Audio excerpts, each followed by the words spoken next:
Hello students, आज हम tangents normal का 5वां लेक्चर लेकर आए हैं और ये संभवतः आखिरी लेक्चर होगा। इसमें जो भी क्वेश्चंस मैंने नहीं कराए थे अभी तक में, तो वो क्वेश्चंस मैं इसमें करा दूंगा।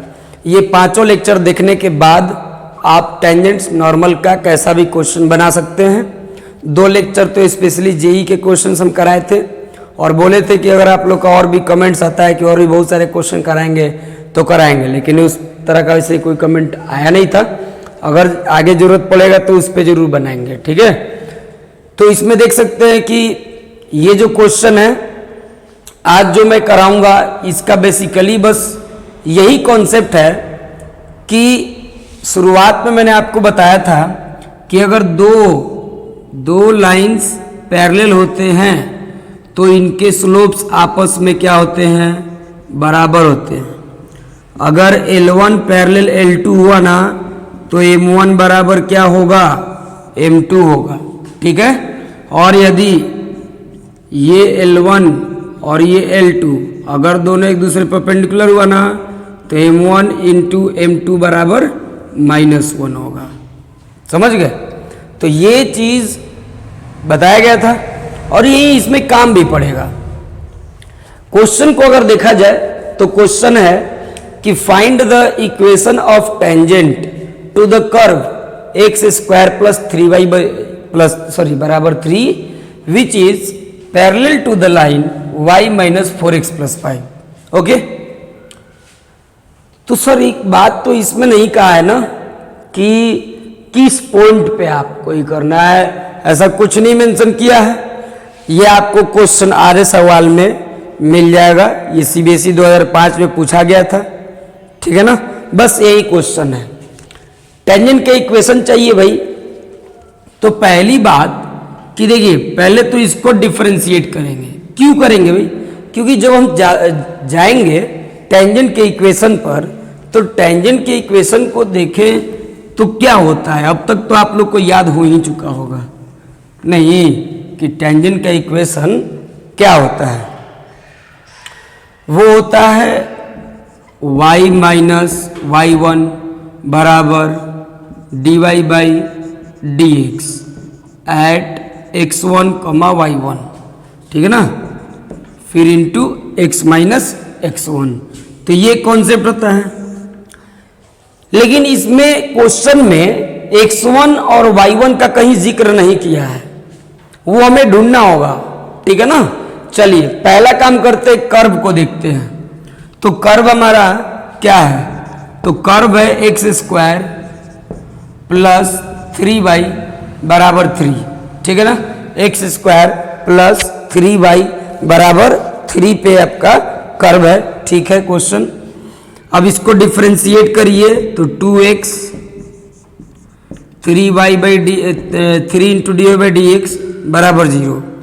तो बताइए dy बाई डी एक्स यहाँ पे कितना हुआ, dy बाई डी एक्स जो हुआ -2x बाई 3, -2x बाई 3 आया। अब ध्यान देने वाली बात है कि पॉइंट नहीं दिया है, लेकिन ये कहा है कि इस पे जो टेंजेंट है, वो जिस टेंजेंट का आपको इक्वेशन निकालना है, वो टेंजेंट जो है ना वो इस लाइन के पैरेलल है। एक बात तो निश्चित है ना कि उस टेंजेंट का जो स्लोप होगा इस लाइन के स्लोप के बराबर होगा। क्यों? क्योंकि वो टेंजेंट जिसका इक्वेशन निकाल रहे हैं और ये लाइन एक दूसरे क्या है, पैरेलल है, ठीक है।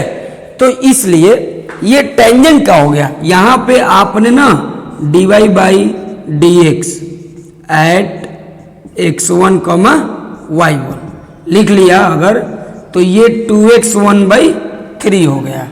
कहिए इसमें कोई दिक्कत नहीं ना है? आई थिंक एकदम नहीं होनी चाहिए। अब जरा देखिए, ये सिंस टेंजेंट क्या है भाई, tangent is parallel to the line, parallel to the line y minus 4x plus 5 बराबर 0। तो इसका पहले निकालते हैं। देखिए इसको ना आप M1 ले लो, ये M1 हो गया हमारे पास, मान लो और यहाँ पे अगर हम dy बाई डी एक्स इस लाइन का निकालेंगे तो क्या मिलेगा, देखो dy by D x minus 4 plus 0, dy by D x कितना आया 4 आया।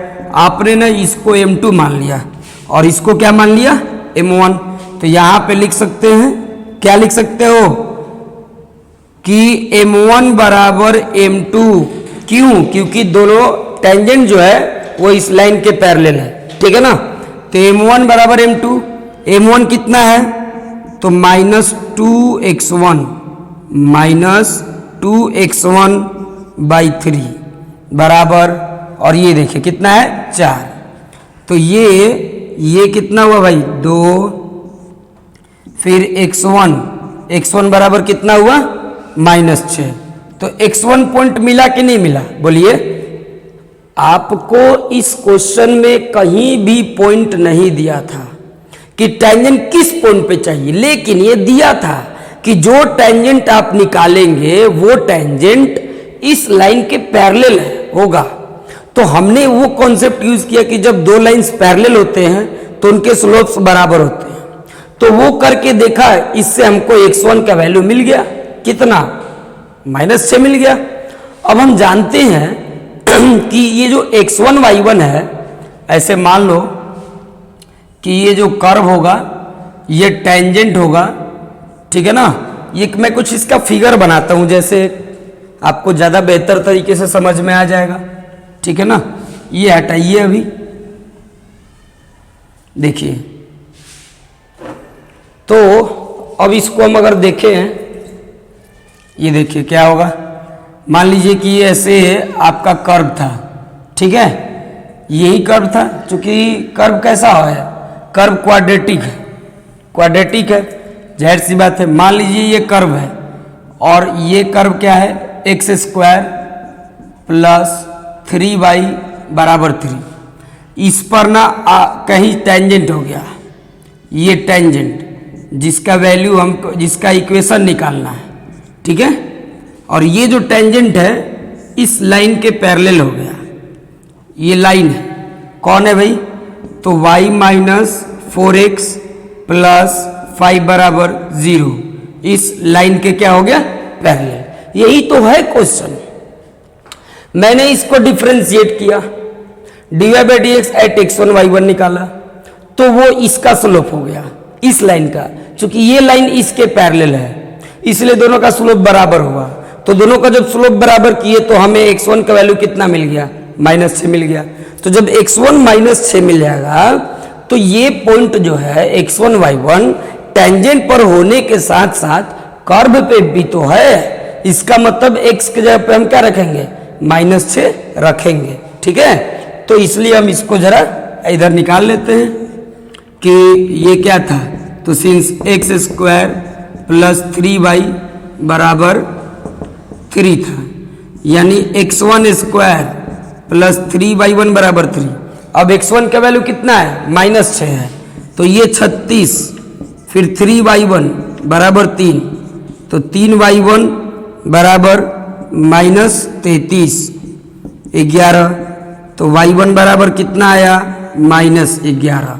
लो कर लो बात, हो गया। तो dy बाई डी एक्स आपको मालूम है पहले से, कितना 4। क्यों 4, क्योंकि दोनों बराबर है, तो जो इसका स्लोप होगा वही इसका भी स्लोप होगा। डायरेक्ट 4 ले लेंगे। x1 मिल गया कितना, -6 मिल गया, और y1 मिल गया कितना, -11। तो अब हमें dy बाई डी एक्स भी मिल चुका है, x1 और y1 दोनों मिल चुके हैं। अब जरूरत किस चीज की है, तो सिर्फ और सिर्फ फॉर्मूला बैठाने का। उसके बाद आपका आराम से क्वेश्चन बन जाएगा, ठीक है। चलिए, तो अब ये मैं क्वेश्चन हटाता हूं डायरेक्ट। अब इसका इक्वेशन ले लेते हैं। तो टेंजेंट का इक्वेशन क्या होता है भाई लोग, क्या होता है, बोलिए बोलिए। y माइनस y1, इधर ही ले लो ना, x माइनस x1 बराबर dy by D x at x1 y1। तो y माइनस y1 तो माइनस है, माइनस माइनस प्लस, फिर x, वो भी x1 निगेटिव है तो x plus 6, dy by D x 4 है। तो कितना हुआ, 4x प्लस 24 बराबर y प्लस 11। तो 4x माइनस वाई, 24 में से घटा दीजिए 11 यानी 13, तो 13 प्लस 13 बराबर 0। तो ये रहा टेंजेंट का इक्वेशन। यानी आप एक चीज नोटिस कर रहे हैं, एनी हाउ आपको टेंजेंट का इक्वेशन निकालना होता है। पॉइंट्स चाहिए, पॉइंट दिया नहीं दिया तो ये संबंध देगा, इसके साथ पैरेलल है। कभी अगर परपेंडिकुलर दे दिया रहता तो क्या करते हैं, बस सब कुछ वही रहेगा, सेम रहेगा। यहाँ पे अगर मान लो कि यही टेंजेंट इस लाइन के परपेंडिकुलर होता तो हम दोनों का m1 इंटू m2 बराबर -1 कर देते हैं, समझ गए, -1 कर देते हैं। उसके बाद फिर हमें x1 मिलता, x1 का वैल्यू कर्व में रखते हैं, y1 मिलता, और dy/dx पहले से हमको मिल ही जाता है, फिर वही पुट करके रख देते हैं। तो जब कभी किसी क्वेश्चन में दे कि एक टेंजेंट या नॉर्मल का इक्वेशन निकाले, यदि वो किसी दूसरे लाइन के पैरेलल है तो ऐसा कॉन्सेप्ट, और यदि वो दूसरे लाइन के परपेंडिकुलर है तो बस यही कॉन्सेप्ट, लेकिन बस यहां पे चेंजिंग कि m1 इंटू m2 बराबर -1 करेंगे, करके पॉइंट निकालेंगे, फिर dy/dx निकल ही गया रहेगा और तब आराम से इक्वेशन में पुट कर देंगे। तो फाइनली एक ही मकसद है, किसी भी तरीके से आपको y-y1 यानी y1 पॉइंट होता है, x1 पॉइंट होता है, पॉइंट निकालो, dy/dx निकालो, फिर इक्वेशन निकालो, समझ गए ना। चलिए तो और 2-3 क्वेश्चन लेते हैं जिससे आपका कॉन्सेप्ट और भी बहुत क्लियर हो जाएगा, ओके ना। चलिए तो अब नेक्स्ट क्वेश्चन पे बात करेंगे।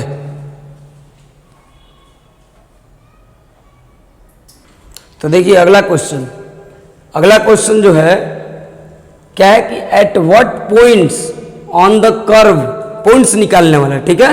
Eight what points on the curve x square plus y square minus 2x minus 4y plus 1 बराबर 0 is the tangent parallel to the y axis.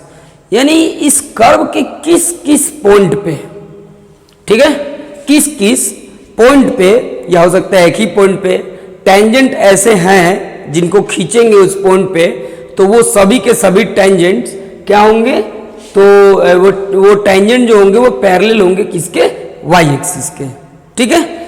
जैसे देखिए कर्व देखने से ही स्पष्ट है कि ये सर्कल है, ठीक है ना, सर्कल है। अब मान लेते हैं कि ये ऐसे टेंजेंट हो जाए, जैसे ऐसे, या ये मान लो ऐसे हो जाए, ठीक है ना, और अपन बीच में यहीं कहीं xy होता हो। मान लो कि ये y एक्सिस है, ये y एक्सिस है, ये टेंजेंट हो गया, ये टेंजेंट हो गया, तो ऐसा होगा तो 2 पॉइंट मिलेगा जहां पे ये क्या होगा, पैरेलल होगा, ठीक है। लेकिन मैं बस एक ये कल्पना कर रहा हूं, जैसे ऐसा फिगर बनेगा, ठीक है। लेकिन हमें ढूंढना है कैसे कितने पॉइंट्स हैं जहां पे टेंजेंट्स y एक्सिस के पैरेलल हो। तो देखिए पहले एक चीज क्लियर कर लीजिए जो बहुत ही जरूरी चीज है कि अगर टेंजेंट y एक्सिस के पैरेलल हो गया ना तो उसका स्लोप तो डिफाइंड नहीं होगा, मालूम है ना आप लोग को। अगर टेंजेंट पैरेलल हो गया, ये y एक्सिस हो गया, ये x हो गया, ठीक है। अब मान लो ऐसे कोई ऐसे परपेंडिकुलर होने का मतलब इसके पैरेलल होगा। जब पैरेलल होगा तो इसका m बराबर tan 90 डिग्री होगा जो कि नॉट डिफाइंड है। लेकिन हम लोग इस दरमियान जब कैलकुलेशन करेंगे इसमें तो नॉट डिफाइंड को हम लोग 1/0 की तरह ट्रीट करेंगे, ठीक है ना। अब देखिए तो 0 की तरह ट्रीट करेंगे। अब वही काम करेंगे यहां पे, ठीक है। देखिए पहले कर्व लेते हैं, इसको डिफ्रेंशिएट कर देते हैं भाई, x square plus y square minus 2x minus 4y plus 1 बराबर 0 है। वही काम, पहले डिफ्रेंशिएट करो, ये 2x plus 2y into dy/dx minus 2 minus 4 into dy/dx, और ये 0 हो गया, 1 का 0। देखिए पहली बात, 2 सब में कॉमन होगा, खत्म, ये 2 हो जाएगा भाई, है ना। अब ये और ये एक साथ करिए तो dy/dx जब आप कॉमन लीजिएगा तो क्या बचेगा, इधर से y और इधर का -2, ठीक है ना। यहाँ पे 1 बचेगा, ये 1 उधर जाएगा और ये x उधर जाएगा, तो बराबर हो जाएगा 1 - x, यानी कि finally dy by D x बराबर 1 - x अपॉन y - 2। तो इस कर्व का डेरिवेटिव हमने निकाल लिया। अब हमें जिस पॉइंट पे टेंजेंट का स्लोप चाहिए वो लिखेंगे। यहाँ पे पॉइंट भी नहीं मालूम है, मान लो x1 y1 पे है, ठीक है, ऐसा मान लिया हमने। क्या, dy by D x at x1 y1, ठीक है, एट x1 y1। तो अब ये कितना हुआ, 1 - x1 बाई y1 - 2, ठीक है। तो ये आपका dy बाई डी एक्स इतना आया। अब जो है, अब क्या करना है इसमें भाई, चूंकि आप जानते हैं कि इस पे जो भी टेंजेंट्स हैं वो y एक्सिस के पैरेलल है, तो y एक्सिस के पैरेलल है मतलब कि उनका स्लोप नॉट डिफाइंड है, और नॉट डिफाइंड का मतलब 1/0 आप लेंगे। जब भी टेंजेंट्स एंड नॉर्मल में नॉट डिफाइंड वाली सिचुएशन आ जाएगी स्लोप का, तो स्लोप को आप 1/0 ही ट्रीट करें, समझ गए। बट स्टिल वैसे भी एक कॉमन सेंस लगा सकते हैं कि जब लाइन y एक्सिस के पैरेलल होगा तो उसका इक्वेशन x बराबर a होता है, a मतलब कोई कांस्टेंट, ठीक है ना, वो अपने आप आ जाएगा, इसीलिए 1/0 लेकर चला जाता है। चलिए, तो उसको मैं अब 1/0 लेकर चलूंगा। यहां पे लिखूंगा कि सिंस टेंजेंट इज पैरेलल, है ना, to y axis, therefore dy by D x at x1 y1 बराबर क्या लेंगे, 1/0।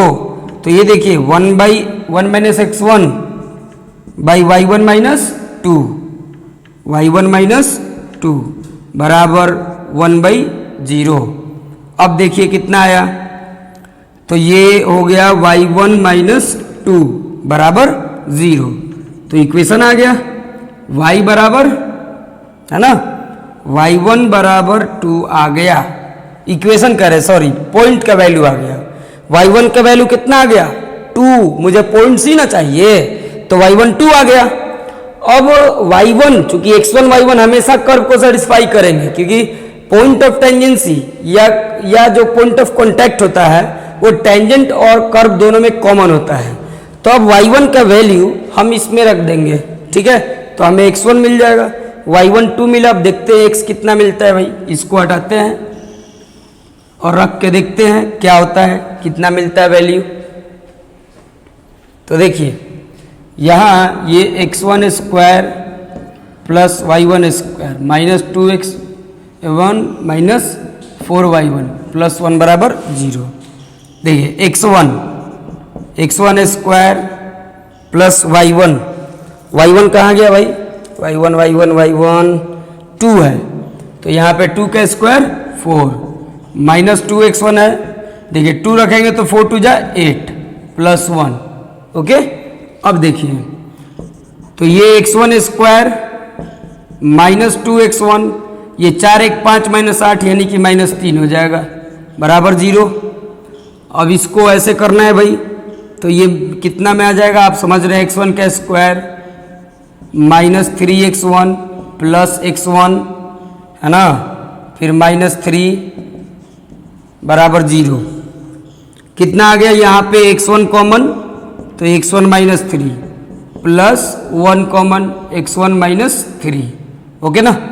तो फाइनली x1 + 1 इंटू x1 -3, यानी x1 बराबर एक -1 मिलेगा और एक हमें x1 क्या मिलेगा, x1 बराबर 3 मिलेगा, यानी 2 पॉइंट मिला। x1 जब y1 हम 2 रखते हैं तो x1 एक -1 भी है और एक 3 भी है, यानी हमें 2 पॉइंट्स मिले। हमें कितने पॉइंट्स मिले, 2 पॉइंट्स मिले। और वही पूछ रहा था किन पॉइंट्स पे, तो अब हमारा जो रिक्वायर्ड पॉइंट्स थे वो सीधा हम ऐसे कह सकते हैं कि पॉइंट 1 यानी P1, देखिए x1 एक कितना है तो -1, तब y2 है y1, और P2 3,2। तो यही दो पॉइंट्स है जहां पे कि अगर इस कर्व पे इन दोनों पॉइंट्स पर अगर टेंजेंट खींचेंगे तो वो टेंजेंट्स y एक्सिस के क्या हो जाएंगे, परपेंडिकुलर, सॉरी y एक्सिस के पैरेलल हो जाएंगे। समझ गए? चलिए अब एक क्वेश्चन पे बात करेंगे। थोड़ा कॉन्सेप्ट होता है कि दो टेंजेंट्स के बीच का एंगल या दो कर्व्स के बीच का एंगल कैसे निकालते हैं, ठीक है ना। उसके बाद आपका ये लेक्चर खत्म हो जाएगा और ये यूनिट भी कि टेंजेंट्स एंड नॉर्मल पे, ठीक है ना। इसके बाद हम लोग आगे कोई चैप्टर की बात करेंगे, ठीक है। ओके, चलिए मिलते हैं नेक्स्ट क्वेश्चन में। देखिए अब लास्ट कॉन्सेप्ट जो बचा है, एंगल बिटवीन टू कर्व्स, ठीक है। दो कर्व के बीच एंगल कैसे निकालेंगे। देखिए बात यह है कि दो कर्व के बीच का एंगल का मतलब क्या है। दो कर्व के बीच में एंगल हम लोग ऐसे थोड़ी निकालेंगे, जैसे ये कर्व है, ये ऐसे है, तो ये कितना है, नहीं। ऐसा जब भी सिचुएशन हो ना, तो जहां पे भी पॉइंट ऑफ इंटरसेक्शन है कर्व के, जैसे ये एक कर्व हुआ और एक ये कर्व हुआ, यहाँ पे काटे हैं, यहाँ पे भी काटे हैं, हम यहाँ की बात कर रहे हैं। तो पॉइंट ऑफ इंटरसेक्शन पे हम टेंजेंट्स खींच लेंगे। जैसे इस कर्व के लिए ये पॉइंट पे हमें टेंजेंट खींच लिए, इस कर्व पे इस पॉइंट के लिए ये टेंजेंट खींच लिए। अब दोनों के बीच का एंगल निकालना है, तो दोनों के बीच का एंगल ये tan थीटा फॉर्मूला से m1 minus m2 upon 1 plus m1 m2 का मॉडुलस ये रखेंगे, तो दो कर्व्स के बीच का एंगल निकल जाएगा। समझ गए? चलिए एक क्वेश्चन अब इस पे हम लोग लेंगे, है ना। क्वेश्चन क्या है ये देखिए, जैसे है आपको, है ना, कि शो दैट द कर्व्स, है ना। क्वेश्चन है जैसे शो दैट द कर्व्स, ठीक है, show that the curves x cube minus 3x square y, x cube minus 3x, है ना, y square plus 2, 3x y square plus 2 बराबर 0, and 3x square y and 3x square y minus y cube minus 2 बराबर 0, ठीक है। तो ये दिया हुआ है कि ये दो कर्व दिया है, कट ऑर्थोगोनली, कट ऑर्थोगोनली, है ना। यानी ऑर्थोगोनली कट करने का मतलब 90 डिग्री पे कट करते हैं। यानी प्रूव करना है कि ये जो है ना, ये एंगल 90 डिग्री है, यानी tan थीटा का वैल्यू, है ना, 1/0 के रूप में आना चाहिए, तभी ना 90 डिग्री बनेगा जी। तो यही प्रूव करना है, बस वही काम करेंगे। m1 m2 निकालिए और जो अभी फॉर्मूला दिए हैं उस पर कर लीजिए, काम आसान हो जाएगा, ठीक है ना। चलिए देखते हैं जी। तो पहला कर्व सबसे पहले आते हैं ऐसे, ये x cube minus 3x y square plus 2 बराबर 0, एक्स क्यूब का 3x स्क्वायर माइनस, देखिए 3x एक्स वाई स्क्वायर, पहले इंटू करेंगे ना, डिवाइड बाई एक्स निकालना है भाई, वाई स्क्वायर इंटू एक्स का 1, एक्स इंटू में वाई स्क्वायर का 2y, फिर y का divide by D x, plus 2 का 0 होता है भाई। चलिए 3x square minus 3y square minus 6xy divide by D x बराबर 0। ये देखिए 3 3 ये 2, ठीक है ना।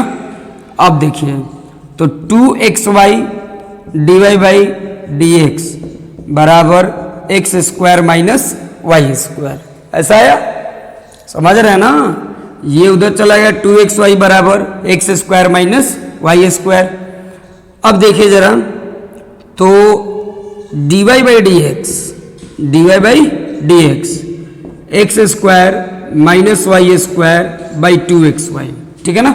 मुझे पर्टिकुलर पॉइंट पे निकालने हैं भाई, तो पर्टिकुलर पॉइंट पे निकालना है, तो हम इसको लिख देते हैं कि dy by D x at x1 कॉमा y1, ठीक है ना, x1 कॉमा y1, ये dy बाई डी एक्स निकाल लिया जाए। चलिए आगे देखते हैं, तो ये कितना होगा भाई, तो x1 square minus y1 square by 2x1 y1, इसको हम m1 मान लेते हैं। m1 का value x1 square minus y1 square upon 2x1 y1, okay, ये हमारा m1 हुआ। अब निकालेंगे क्या, m2, तो मैं वो साइड में रखता हूं m1 का वैल्यू, अब m2 निकालेंगे, ठीक है। चलिए, और एक और काम है भाई, सीधा सीधा दोनों का प्रोडक्ट अगर -1 आ जाएगा तो ऐसे भी ऑर्थोगोनली होता है, नहीं, m1 इंटू m2 देख लेंगे। दोनों टेंजेंट अगर दोनों ही कर्व के टेंजेंट्स x1 y1 पे परपेंडिकुलर होंगे, मतलब ऑर्थोगोनली ये कट कर रहे हैं कर्व्स, ठीक है। दूसरा कर्व देखते हैं, हमारे पास दूसरा कर्व है, वो क्या है, 3x स्क्वायर वाई। देखिए second curve 3x square y minus y cube minus 2 बराबर 0, ठीक है। अब देखिए 3, अब इसको करेंगे y इंटू में एक्स स्क्वायर का 2x, अब की एक्स स्क्वायर इंटू में y का dy बाई डी एक्स, ठीक है ना। फिर ये माइनस वाई क्यूब का 3y square into D Y by D x बराबर 0, ओके ना। चलिए तो अब आगे बढ़ते हैं, इसको जरा एकदम आसान है। ये देखिए, ये 3 कॉमन हो गया, उधर खत्म हो गया 0, 2xy plus x square d Y by D x minus Y square d Y by D x बराबर 0, है ना। चलिए भाई, तो 2xy plus x square d Y by D x minus Y square d Y by D x.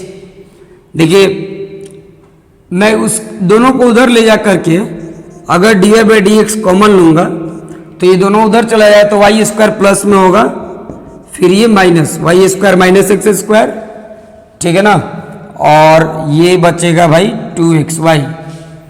तो देखिए अब d Y by D x बराबर, है ना, सिंपल सा काम कर देता हूं, इसको भी तो उसी पॉइंट पे देखना है ना, तो x1 y1, तो देखिए 2x1 y1, उसमें x1 स्क्वायर y1 स्क्वायर है, तो इसी के जैसा लिखने के लिए माइनस कॉमन ले लेता हूं, माइनस x1 स्क्वायर अब माइनस y1 स्क्वायर, ठीक है। ये किसका वैल्यू हो गया, m2 का, समझ रहे ना। ऑर्थोगोनली प्रूव करना है तो मैं अब वो tan थीटा बराबर m1 m2 भाई ये सब करने की कोशिश नहीं करूंगा, सीधा कर लेता हूं m1 m2 बराबर -1। अगर हो गया मतलब दोनों टेंजेंट परपेंडिकुलर है, और परपेंडिकुलर है का मतलब कर्व्स ऑर्थोगोनली कट करते हैं, ठीक है ना। तो बस दोनों का इंटू स्पष्ट दिख रहा है आपको कि दोनों का प्रोडक्ट -1 ही आने वाला है, ठीक है। चलिए तो ये बस कर लेंगे। अब m1 m2, m1 है x1 square minus y1 square upon 2x1 y1, और ये देखिए 2x1 y1 बाई ये x1 square minus y1 square, तो ये और ये खत्म, ये देखिए ये भी खत्म, सिर्फ -1 आया, तो दोनों टेंजेंट्स का प्रोडक्ट -1 है, इसका मतलब दोनों एक दूसरे पे परपेंडिकुलर है।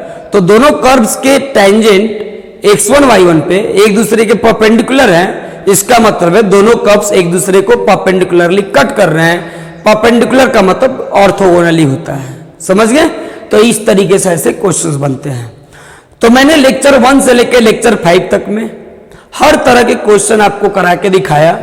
अब मेरे तरफ से ही जो जिम्मेदारी है टेंजेंट्स नॉर्मल कराने की वो करा दिया। एओडी का 2 चीज मैंने खत्म करा दिया, रेट मेजर और टेंजेंट्स एंड नॉर्मल। कल से शुरू करेंगे, पहले एक ही लेक्चर में वो खत्म हो जाएगा, क्या, अप्रोक्सीमेशन। तो कल के लेक्चर में अप्रोक्सीमेशन खत्म हो जाएगा, उसके बाद हम लोग पढ़ेंगे monotonicity, that is increasing and decreasing. और देन लास्टली क्या, लास्टली हम लोग पढ़ेंगे मैक्सिमा मिनिमा। उसके बाद बहुत सुंदर सा चीज चालू होगा, इंटीग्रेशन, मोस्ट अवेटेड। ठीक है ना। चलिए तो अब लोग मिलते हैं हम लोग नेक्स्ट लेक्चर में। अगर आपको जरा सा भी लगता हो कि ये ठीक ठाक आपको लगा, आपको फायदा हो रहा है, अगर आपने हमारे चैनल को सब्सक्राइब नहीं किया तो जरूर से जरूर कर ले। ठीक है। बाकी मिलते हैं हम लोग नेक्स्ट वीडियो में। Okay, thank you.